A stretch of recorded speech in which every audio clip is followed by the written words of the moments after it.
Me encanta Sí, esto, me encanta y sí, me dejas pensando mucho respecto a la influencia del grupo de amigos en los chicos, sí. infancia, adolescencia, Mm, y el rol que juegan. Entiendo que eso es lo de Harry, ¿no? claro. Si Eh, fueron líderes y los pero bulleaban, sí, puede también ser que uno sí. podría preguntarse si ese rol que juegan no estaba ya determinado por algo que le pasó al chico antes. O sea, hay Claro. que ver si es eso lo que termina de No, formar. sí, claro. En el fondo creo un poco que todos tienen un poquito de razón, que es un Claro, poco es de una las dos mezcla de todo eso. cosas. Sí, Claro. hay mucho ruido, hay ruido aleatorio intrínseco del desarrollo. Hoy en día, viste, hay cada vez más trastornos que se ven que tienen que ver con el desarrollo embrionario del cerebro en el feto, porque los genes que se detectan, que correlacionan con esos trastornos, se activan, se expresan, se dice, en ese momento del desarrollo en el cerebro. Por ejemplo, se ha visto un montón de genes hoy en día que correlacionan con autismo, con esquizofrenia. Y la enorme mayoría, cuando se estudia dónde se expresan en el desarrollo embrionario del cerebro en el feto.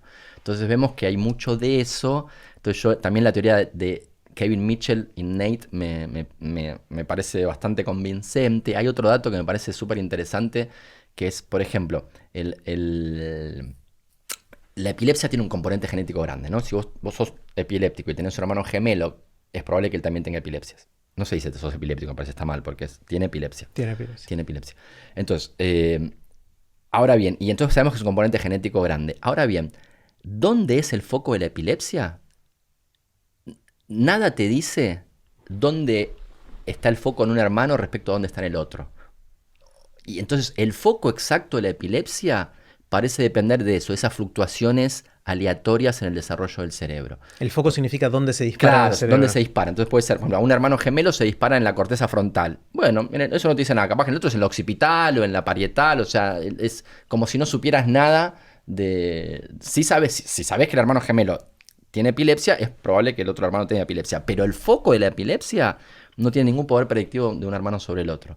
Digo, a mí me parece esto un ejemplo muy lindo porque es algo aparte muy fisiológico, muy cerebral, Mm. de cómo fluctuaciones microscópicas, inclusive debidas al ruido térmico durante el desarrollo embrionario, pueden tener consecuencias de largo plazo, cosa que tiene que ver con algo que sabemos, que es que también el desarrollo es un proceso muy no lineal donde puede haber muchos bucles de retroalimentación. Claro. Entonces esas fluctuaciones pueden generar, estas fluctuaciones microscópicas pueden generar cambios de comportamiento macroscópicos.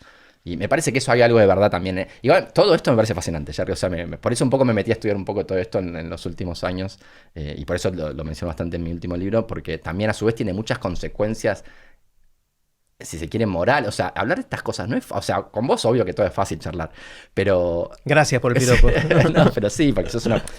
ahí otra vez que siento que nos parecemos en eso. Como que yo nunca me voy a enojar con nadie por una opinión. Es muy raro. Salvo que ahí a estos hay que matarlos a todos, qué sé yo. Ahí sí me puede parecer como que me choca un poco y no me dan muchas ganas de seguir charlando. Si no, generalmente lo que hago en mi estrategia es hacerme el que no entiendo bien y preguntar. Por ejemplo, en los taxis hago mucho eso, ¿no? El taxista dice una opinión que a mí me puede llegar a parecer una barbaridad, pero no me pongo a discutirle. Le digo, mira, ¿y por qué? Como que quiero entender un poco mejor Claro. por qué piensa eso. Pero son temas muy difíciles de charlar. Mm. El componente genético en nuestro comportamiento, nuestra personalidad, muchas veces hace... ¿Por qué? Y creo que esto está bastante claro, tiene que ver con el pasado del siglo XX y cómo la genética se ha utilizado para justificar las El peores racismo. atrocidades, el racismo, la eugenesia, el nazismo. Pero lo que también hay que decir que es verdad es que muchos se olvidan que así como la exageración del papel del gen provocó un genocidio, tal vez, no, iba a decir tal vez el mayor del siglo XX, no, porque el mayor del siglo XX fue debido a la negación absoluta de la genética, fue el de la Rusia stalinista, digamos. En esto el libro de Cierta Mujer, que es muy bueno el gen, tiene toda una introducción donde muestra que ninguna de las dos posturas extremas, ni atribuirle todos los genes ni todos los ambientes, llevó a consecuencias felices en el siglo XX.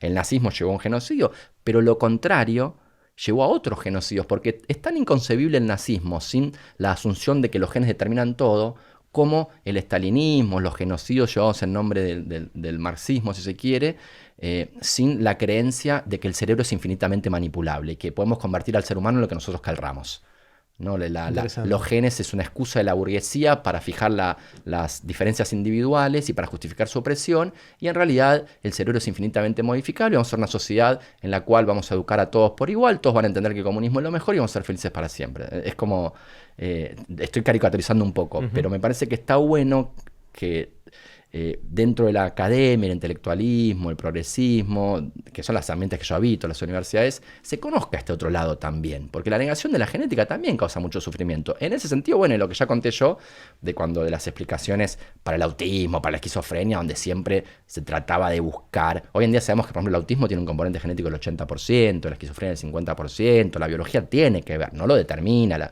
y tiene que ver con la interacción con el ambiente, pero tiene que ver. Y bueno, entonces me parece que se generó mucho sufrimiento por esa negación y por eso me parece que es un tema que hay que charlar y celebro, siempre me confundo cerebro, y porque usás mucho la palabra cerebro, claro, entonces metes en el cerebro. Celebro que estemos conversando sobre esto, que de hecho es un poco el motivo de la publicación de mi libro Tabú, que se llama Tabú por eso, porque yo digo, necesitamos hablar de estas cosas, no estamos hablando, la ciencia está avanzando y nos está un poco comiendo la realidad, un poco dirigido al progresismo también, un poco fascinado por el fenómeno del crecimiento de la derecha radical, si quiero, del pensamiento extremo. Otro tema.